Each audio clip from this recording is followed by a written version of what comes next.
What's up, guys? Welcome. We're here for the fourth live community corner. Jeez, Was it's it been four four? already. I just had 2 or 3. Oh my goodness. Jeez. Well, welcome, guys. We're happy to have you here. We got a lot of information, of course, to talk about. We're happy to see you all in the chat. Welcome, everybody. Happy to see you. Let's get right into it with our introductions. My name is Yuji Jellies. I am the community manager. I also work on marketing for Ethereal. And with me is Yuji Skifter. How you doing, Skifter? Good. I'm fantastic. Good. Yeah, I'm good. Usual. Well, guys, so we're gonna get started with thanking our patrons over on Patreon.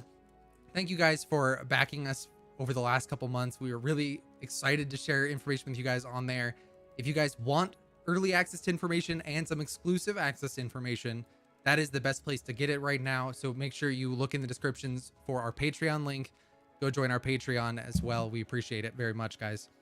There is a pretty big thing on there. Just saying. I know. Last week Some people know last week was a big drop. We're not talking about it today, but it was a big drop. Absolutely, absolutely.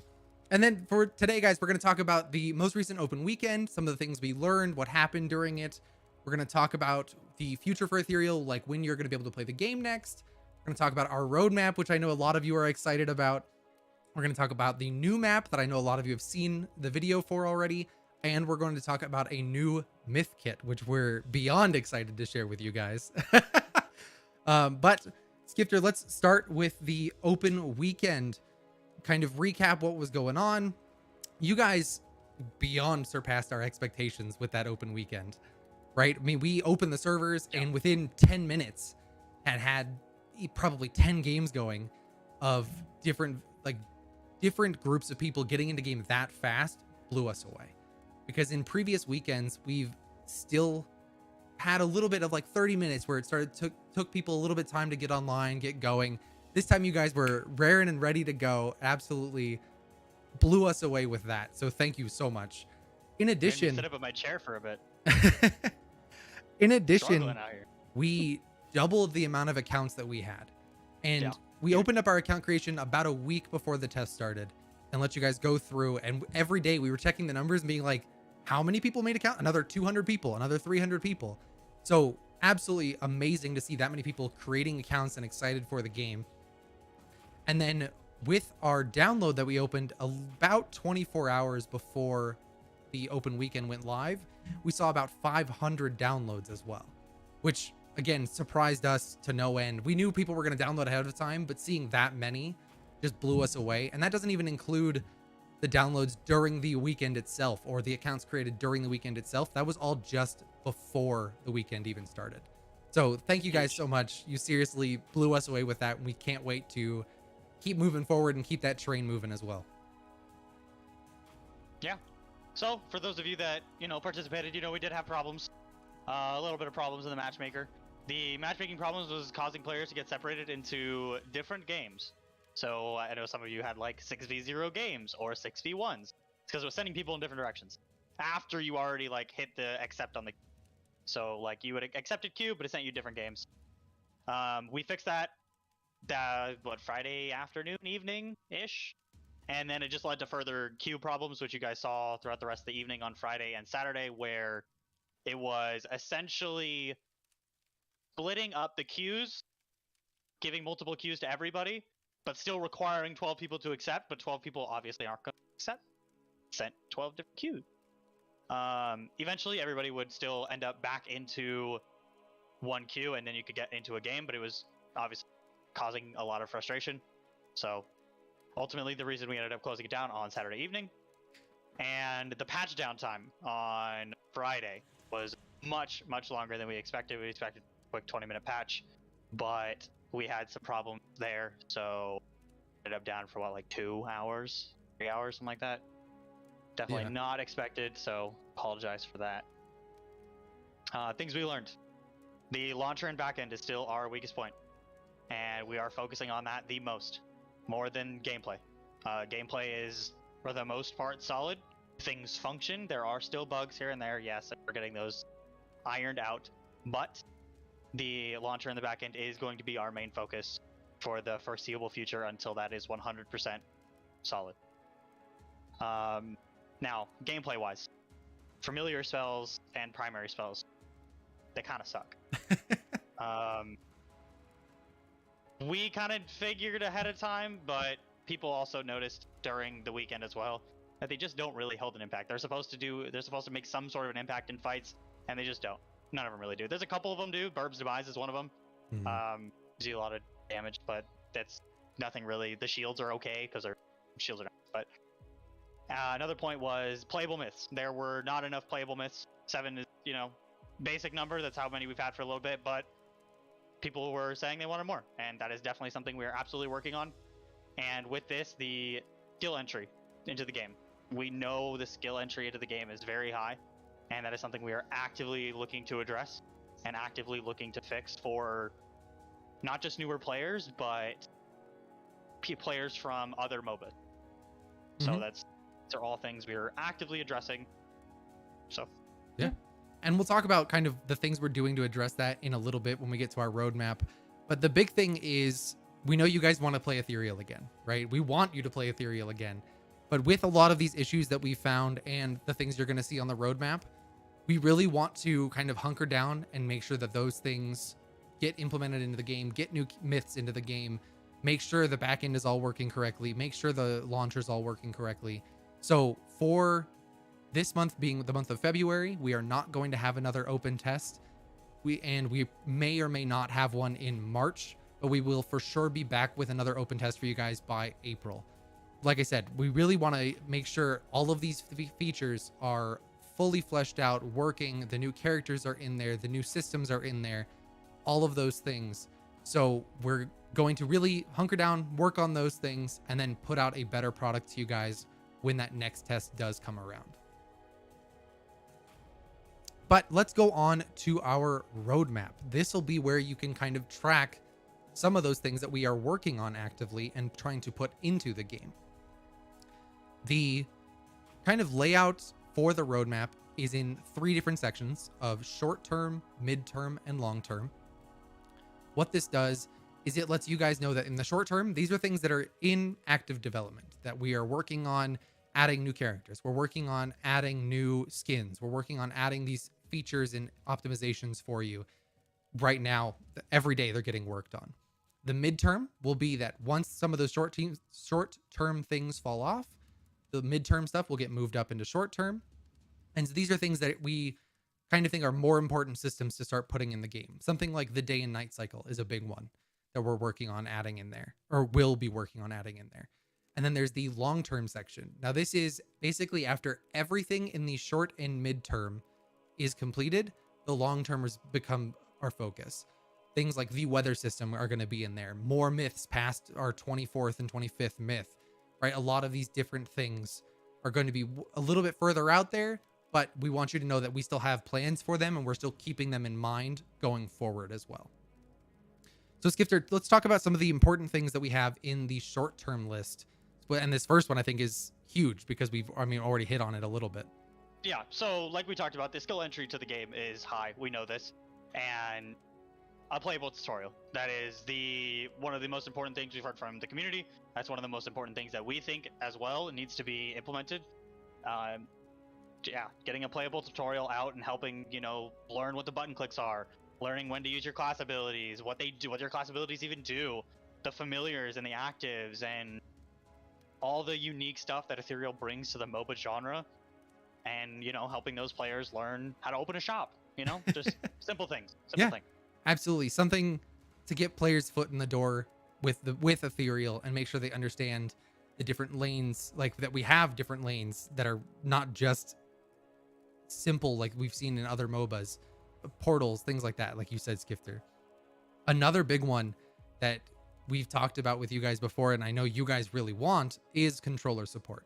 This is something that's being actively worked on for our menus, for the game, making sure that we can change those. If you want to switch key bindings on something, we want to make sure and have that controller support in the game for you guys as soon as possible. Along with this is cast settings. So being able to normal or quick cast your abilities. Right now, some of you might know, like things like Marina has 2 normal cast abilities, her Riptide and her Ultimate. but giving the player the opportunity to decide if they want to instant cast this is huge. So we're gonna work on adding the implementation to decide what you want to do and how you want to cast your ability. And part of that, having cast settings, also comes new indicators and updated indicators for the abilities themselves, right? If you're using Leah's E, which is a cone out in front of her, we want you to be able to know exactly where that cone is going to hit if you want to enable that setting or that kind of cast setting. So we absolutely are implementing those features slowly over time, trying to get them in for you guys to make the game as accessible as possible for those of you that like those different cast settings and different aesthetic choices as well. Another big one is the ping system. So the ping system is absolutely important to a MOBA, right? We want you guys to be able to communicate with each other at a moment's notice. If you want to send a careful ping, if you want to say, I'm going to fight the fire wyvern, we want you to have the capability of doing that without feeling like you have to type something in chat, or just have a way to communicate with your team as quickly and effectively as possible. I think is super important. And so that's something that we're actively working on as well. Yeah.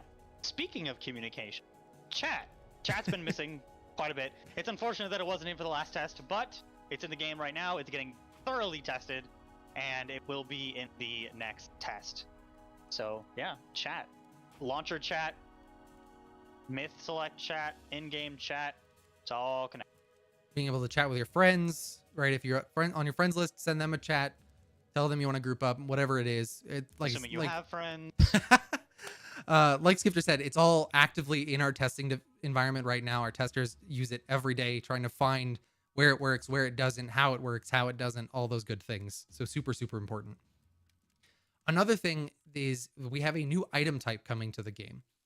Now, we've noticed a lack of assassin type items in our shop. And up till now, we haven't really had any assassin characters, so there hasn't been a need for assassin items in the shop. But with the release of XCL, he is going to be our first assassin. We need assassin items. We can't just have him building the same thing that Malaya builds. Even though they're siblings, they need to have some differences there. So we're going to introduce a whole new set of items, and the effects on them are incredible. I love these items so much. They're so good. They're so good. We're really excited. We'll share more information with you guys about those in the future, but those we're really excited for with XCL's release. Yeah. And also in the next test, whether we do it in, what was it, March or April? Yeah. There will be new playable myths. I'm not going to say who specifically, but just have to wait and see. Yeah, absolutely. Maybe the one we'll talk about today might be one of those ones. Maybe. We'll see.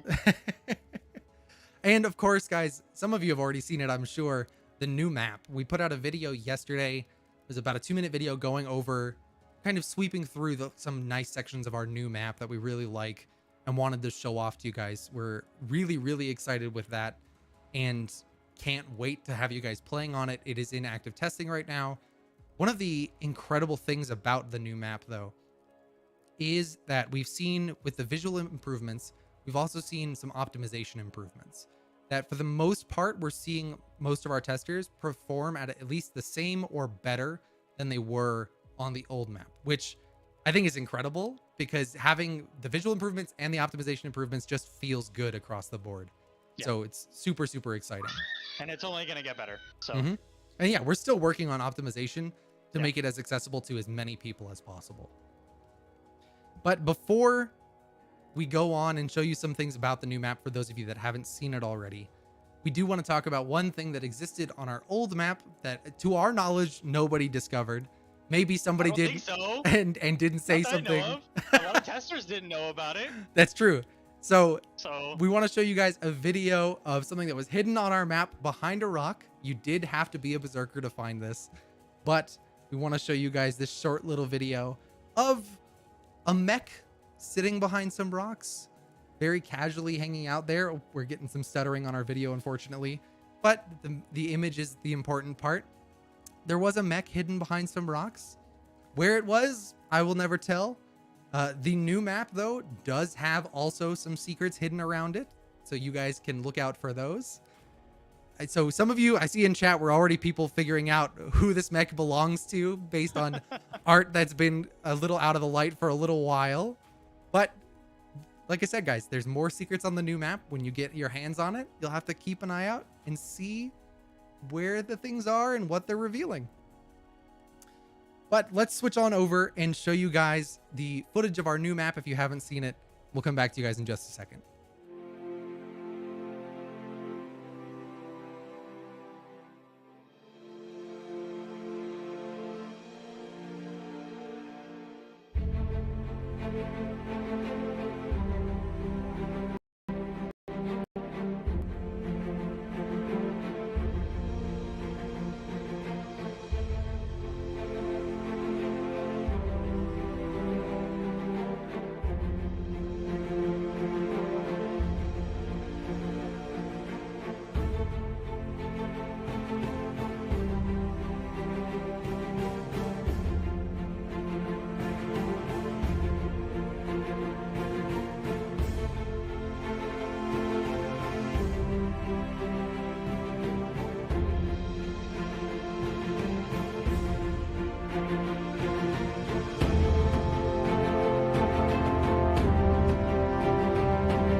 Welcome back.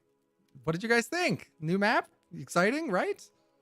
I mean, I love that map. Like, just looking at it, looking at that footage, I just sit there, I'm like, yes, like this just looks refreshing in comparison to the map we had before. Being able to see the difference in lanes very, very clearly, being able to have the extra effects attached to it, I think are just really nice and help sell the visuals of the map, which is kind of living up to the expectations we've always had for our map. So it's really, really cool to see. Skipper, what did you think? I liked it. I love the changes. I love playing on the changes. I love the ice cave. There are some structural differences. As you saw in the video, the ice cave is completely different. As Jelly likes to put it, it's no longer a snowball slapped on the side of a lane. So that's good. The ice lane had the most structural changes. The structural changes came on the outside of the lane furthest from the ice cave. And it's going to change the way you pass on that side of the map a lot. Pretty big differences there. The fire lane was wider than the ice lane. So the outer part on the outside of the lane, that part got shrunk. Mm-hmm. So like the tunnel, or the, what are they called? Walkways down. Ramps. Word. One of those words, those you are know? Smaller, yeah, we'll figure. The ramps got changed, and it just got shrunk. The structure of it and where the jungle camps are relatively the same. They just got updated to reflect increased size. And the other big change in Void Lane is Atropos' cave. Mm-hmm. It was originally sealed, and now it has a huge hole in the top for accessibility. Yeah, and I mean, it's the Atropos cave especially opens it up for players jumping off of ice lane.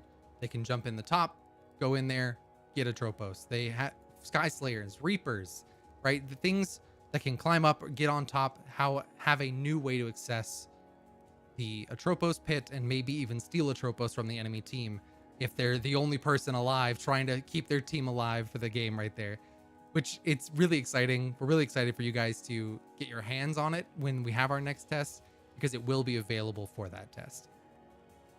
But I know some of you keep saying that there was some weird effect there at the end of that video, and we think it has to do with the myth we're going to talk about today. Let's go on to Malware the Anomaly. Ooh. Guys, Malware is going to be our second marksman in Ethereal, and he is absolutely going to blow. He blows us away, so we hope he blows you guys away. We're really excited to get him in the game for you guys so you can test him out and play him, because he's got some really unique play styles for a marksman. So Skifter, what's Malware's passive? How does that work? It's a little complicated, but it's also very straightforward. It's kind of how the kit works. So he has a 2-part passive. Mm-hmm. He has the overcharge passive, which attacking a target 3 times deals bonus max health damage, and applies the second part of the passive, which is called corruption. And corruption deals damage over time. It's nothing crazy, but it's nothing to knock at either. This can stack up to 4 times, I think, on a target, and killing a target that has corruption will pass the corruption. So the corruption will spread. I think if you kill a myth, I could be wrong. I think if you kill a myth with corruption, I think it explodes. Yeah, it's so to the all nearby targets. The big thing with corruption is it will execute minions if they're below a certain amount of health, and it will also, if you kill a myth that has corruption on them, it spreads some stacks of corruption to the nearby area as well. So this is really what lets Malware get the rest of his kit going, and it's really integral to making sure and playing Malware well. The big thing, it's like Skifter said, it's a 3-hit passive that when you apply that 3rd hit, does a burst of damage and then applies that dot over time as well. But the kind of really unique thing about Malware that we're really excited is his basic attacks. So normally on these screens, guys, we don't have basic attacks included, but Malware's is different than a normal basic attack. Because Malware's weapon of choice is his bow, he will be able to charge his bow, and based on how long he charges, the damage, the range, and the projectile speed will all increase or decrease if you just quickly tap the bow and go on out. So this is a really unique basic attack style that we really haven't seen in other MOBAs, that we're really excited to have with Malware and kind of make him feel unique and different from Dante, just as even though they're in the same class of being marksmen. Yeah. Another thing to note that I don't think is on here, his projectiles actually have drop off on them. They'll actually arc down based on the speed and the range. And so if you just tap it, expect it to drop, but if you hold it long enough, it'll just go straight like a normal, like Dante's basically. But if you don't hold it the full duration, it will have a drop off on it. Yeah, and this guy's being able to manage your draw time, your draw speed, all of that is how you're going to become a great Malware player versus a good Malware player. This is really, between this and his passive, these are really the 2 core concepts that are really important to master on Malware. Yeah. Now, the special ability. That is going to be a play on the passive, essentially, more or less. With it, so he has a toggleable right click. It's always going to give him a positive, and it's always going to give him, depending on if it's toggled off or if it's toggled on. Toggled off will heal him every time he hits a target 3 times with his passive. Every time he overcharges a target, he will heal. But the downside at the same time is that you lose resistance. So if you want to heal, you're not going to have as many resistance. And if you toggle it on, every single basic attack will apply corruption. So you no longer need to attack a target 3 times to apply corruption to that target. But your basic attacks will cost. Yeah, so it's kind of a trade-off there. This is the first of its kind in terms of a right click, right? Usually our right clicks are abilities that have a cooldown, right? They're fairly standard ability types, but they have that pro and con. This is a toggle that one of these will always be on and always be effective. So you have to decide which one you want to use more effectively, or if you're out of mana, you'll default to the off state where you have the lower resistances but heal from your passive. So it's really important that you know which state you're in and maximizing the effectiveness of that state. And paying attention to your mana. Yeah, paying attention to your mana is huge. Yeah, absolutely. And then for Malware's Q, very straightforward ability. We know that his passive and his right click give you some things to think about where you're trying to juggle a lot of information. So we wanted to make some of his other abilities fairly straightforward, really easy to understand. So his Q is just an attack speed boost. What the attack speed boost does is it will benefit your draw speed on your basic attack. So you'll be able to draw that bow faster, get to that max charge with the max damage, range, and projectile speed. And then going forward, you'll be able to use that a little bit better. The other ability that we have is his E, This is a fairly straightforward spell shield. This is something that gives malware a little bit of defensive capabilities. And the big thing for malware's spell shield is that when it gets triggered by an enemy ability, it will apply a stack of corruption to the enemy that hit him. So getting a passive stack out there, dealing some damage over time. And then also when that spell shield is triggered, it resets the cooldown of his attack speed boost. So of overclock. This is a huge, huge benefit for malware to use correctly. If he uses overclock once, gets some really good attack speed boost, really good charges on his basic, then he can use firewall, stop an ability, as well as reset that attack speed boost so he can keep on firing out there, getting that corruption out on as many people as possible. Skifter, how does malware's R work? It's another ability that's really integral to his passive as well. Yeah, so his R gives him a slow. It basically is kind of like his utility on engages, that sort of thing. He basically exploits and every myth that has corruption on him that is applied by his passive is slowed based on the stacks. So they're slowed by a percentage based on the number of stacks. Oh, infiltrated, that's what. He infiltrates all the enemy myths that are applied with corruption, and he slows them based on the number of stacks, and he gains physical power based on the number of myths that he infiltrated. Yeah, and that's a huge ability, right? He's going to gain some physical power just natively, but it won't be very much, right? The big thing is getting his corruption out on as many people as possible, and then being able to use his R effectively to then gain as much power as possible, especially going into his ultimate, because benefiting himself going into his ultimate is going to prove very, very fruitful for him. So malware's ultimate is called Hello World. What malware does is he will charge up a shot and fire it forward. It is a skill shot that goes through minions. When it hits an enemy myth, malware and the enemy myth he hits will be transported to malware's reality. What this does is it will basically create a dueling zone for malware and his target, separated from the map. It is just the two of them, and they have to duel it out. It'll be set for a certain amount of time, that if the certain amount of time passes, they both get transported back to Elysium. But if malware is able to kill his target while they're in this dueling zone, then malware will gain a permanent increase in damage. And I know I said permanent, and I mean permanent increase in damage. This is going to be a percentage based on the person he took into Hello World. So if he takes the support, he benefits less out of it because he's not going to gain as much damage from them. But if he takes the enemy carry, he could benefit hugely because he's able to get a percentage of their damage. So it's absolutely crucial that malware wins this engagement. Yeah, and doing this repeatedly throughout the game and stacking up that physical power is where he's gonna start doing some damage. Yeah, and I mean, it's overall, I love this kit. And I know, Skifter, you and I were the ones that kind of brainstormed this kit together. Yeah. So, of course, we're going to love it a little more than some people. But the unique basic attack, the integration with everything, I think is really cool. And I can't wait to see the top tier malware players pull off some crazy combos that I've never thought about pulling off before with this kit. Yeah, or just the quick reactions with the right clicks, toggle on, toggle off, just everything. It's gonna be good. Yeah. Also, quick question in the chat: does the ult do damage? Yes, the piercing arrow does do damage on impact and then teleport. Perfect. So that will deal damage. And then for you guys here, we have a little concept art of what we're expecting malware's basic attack to look like, right? That you'll kind of get a little bit of a zoom in when you're charging that bow shot, and then you'll be able to aim at your target, and you'll have an indication of how far charged you are as well. So you can kind of get that feel and get that muscle memory going for that.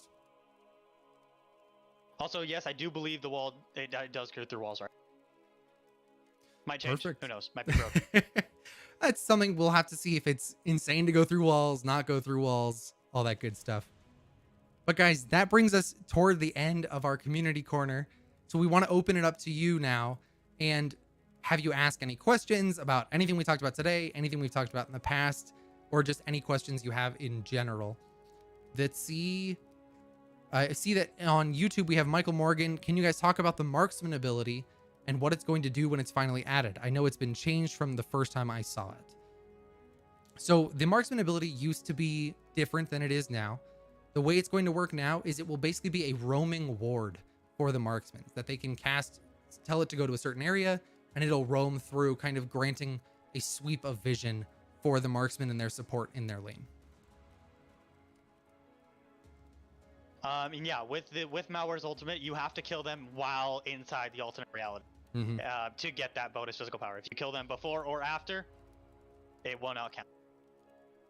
Yeah, and that's the important thing to integrate with his R, right? His R, where he's going to gain all that power. If he can use that and then use his ultimate on somebody, he goes into that engagement significantly favored because he has that boost in damage temporarily from his other ability. Yeah, and the boost in passive damage that he gets while inside his own ultimate. That's right, because his ultimate triples the damage over time that the person takes from corruption.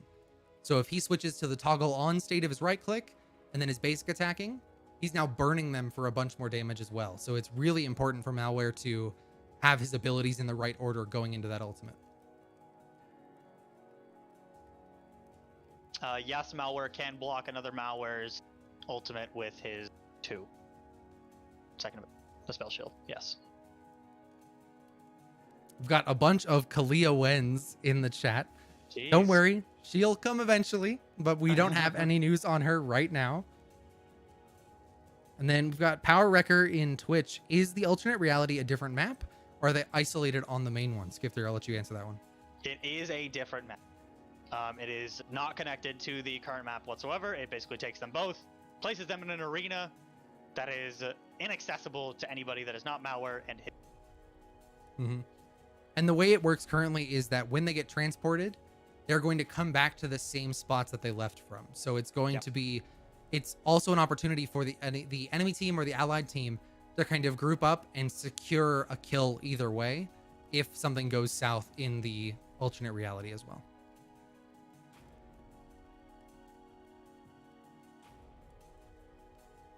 Should we expect the short-term goals on the roadmap to come before mid and long-term, or will the goals come out at whichever is ready first? So the short-term goals will be what is in active development. The mid and long-term may not be actively being worked on, but they are planned for the future. So as you see those things start to get worked on, they'll move from mid to short or from long to mid and vice versa. Mango's got a good question. Are there places to hide in this arena? Yesn't. There are pillars in the arena. Whether or not you can hide behind them depends on who you're playing. Grognark, probably not. Malaya might be able to get on top. I don't know. You'll have to wait and see. And it's really exciting, guys, to basically it creates this 1v1, right? It's not just on the same map. It's not anything. We're trying to create an experience with Malware's ultimate of when you get hit by it, you have this moment of like, oh no, and you have to be ready to go into that fight, to fight for your life, because Malware's gonna try to take it. 2 questions. How long do the stacks last? 4 seconds. They last 4 seconds. The max number of stacks on a target is also 4. And then if the enemy kills you in the arena, or if you kill them, do they get teleported back immediately? Yes. As soon as somebody dies, you'll get instantly teleported back. You do not have to wait till full timer. Just back up. You don't want to twiddle your thumbs in Malware's alternate reality waiting to come back, you know? Are the rocks easier to walk across when you climb to the top of them? Yes. So the new map, you can see it in the video a little bit, but the new map, the rocks are basically flat on top. Well, we know our old rocks were kind of jagged and all over the place, so we wanted to address that with the new map, and we absolutely have. It's been a very important part of the map, is to make sure we could actually traverse on those rocks.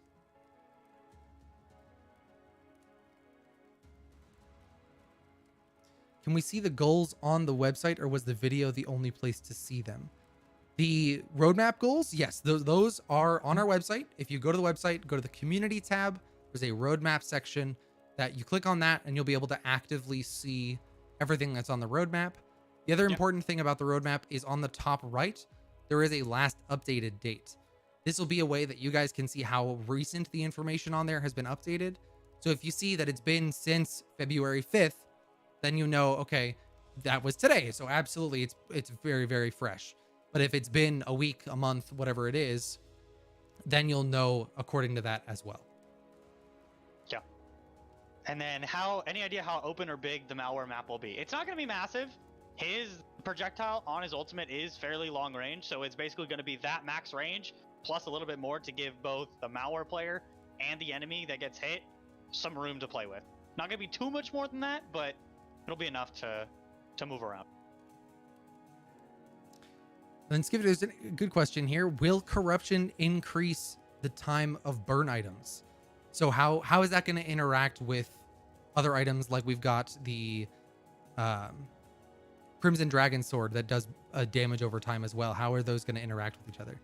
Yeah, they'll just be independent of each other. The Crimson Dragon Sword damage over time won't be impacted. So if he hits a basic attack on somebody, life steals from that, they'll get the burn from that. And if he has his right click toggled on, or if it's the third from his passive, then they'll take both ticks. They won't affect each other. Also, fun thing to note, if you have your right click toggled on and every basic applies corruption, that third basic on a target will apply 2. Because it's the third basic, you trigger overcharge, you basic max your stacks after 3 basics. Getting that fourth one free off of the first part. Oh yeah, it's gonna be nuts to see all those interactions stacking corruption as high as possible. And that's gonna be a good way to get 4 stacks of corruption, which is the max, on a single target as well, is to toggle on that right click and apply those stacks all together. So Void Ring. Void Ring applies off of abilities. Malware's only ability that's going to deal damage is his ultimate. So Void Ring will only trigger based on the ultimate. When will new items be added? So the new items will be added with XCL. Since they're going to be assassin items, we want those to come out together so XCL has that ability to go with these assassin items. But it's honestly not even just XCL that's going to benefit from these. We're going to see, I think, some really interesting builds come out of the other myths with these new items added as well. Does dot damage apply anti-heal? So that was actually changed in the last patch notes. It used to, and then the most recent stress test, it was changed to be on basic attacks, on abilities, and then Scourge Phantom, which the gun is both basics and abilities.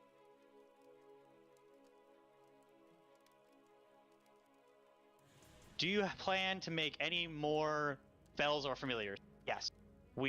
The current ones that were in the game were only ever meant to be temporary for familiars specifically, and we plan on drastically increasing the number of familiars in the game. The way the system will work in the future is, say there's 12 familiars in the game, and there are 6 myths, your 6 teammates. Everybody gets to pick 1, and nobody can have 2. So basically, it's just like a mini myth. You'll pick a myth and you'll pick a familiar, and just like in the future, you'll be able to switch myths. You'll also be able to switch familiars with teams as well. But once one is taken, nobody else on the team will be able to pick that familiar. Right, the way the current familiars are working, everybody gets just a kind of a free-for-all, but that will change in the future once we expand that roster and bring out the familiars that we've been planning for a long time. For example, the dragon. Yeah, absolutely. Mangus has a great question. What happens if you die from another myth's DOT after malware teleports you? If you die from another myth? So basically, if you die from another myth's damage that was applied to you before the teleport, in the teleport, does malware get the benefits? How does that work? I would say yes. Oh, here's another good question. Will CC clearing items cancel malware's ultimate? So I think for items that exist that will block out a form of crowd control, it'll act like malware's spell shield in that same way of the initial hit of the arrow will do the same thing. Inside the ultimate, we don't have any active spell shield cleanses or any kind of CC cleanses. So we'd have to probably look at that interaction. Guardian's Mask, but that's targeted, so no, it's not self. So yeah, right now we don't have any of the self-cast CC cleanses. So we have to look at that interaction once those items, if they were ever added, are added. Yeah.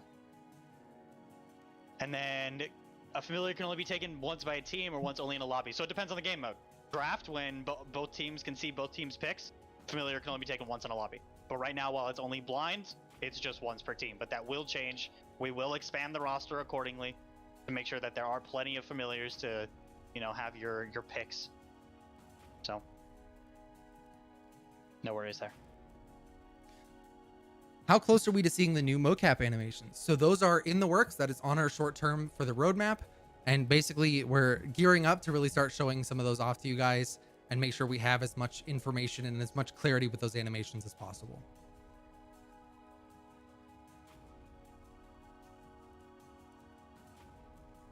And passives don't count as abilities then. Correct, Sardy. They do not, because they are not active. You know, Leah's Q, you don't throw the Q.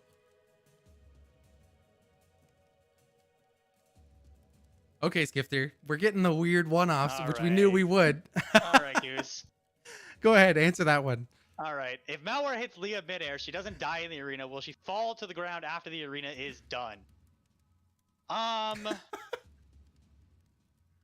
Since she teleports back to where she came from, it depends. Probably? I would say yes. Yeah? We'll have to see. It's probably We'll see going if to she's be still flying. Like, if she manages to stay flying and not run out of stamina, like, she'll still be flying when she goes back, so...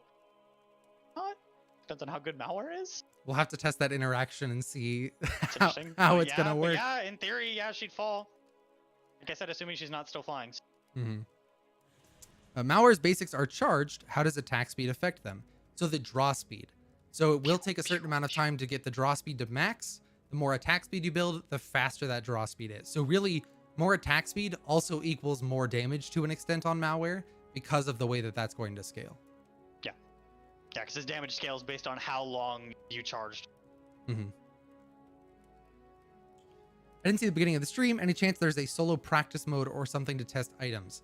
So that's something we are planning on for the future. I don't have a time frame for you, and it is not currently on the roadmap, but it's something we're trying to decide where we want to put it and how soon we're going to have it for you guys. So keep an eye on the roadmap for more information about that when it does happen. Yep. All right, guys. Well, we are going to wrap up our community corner for today. If you guys have any further questions, be sure to join our Discord or go on social media and ask us some of those. We're happy to answer the best we can and go through as much information as we can. We appreciate you guys very much, and we're really excited to add these new characters in, add the new map in, and all of these other features that are on our roadmap. We appreciate your guys' time, and we hope you have a great rest of your night.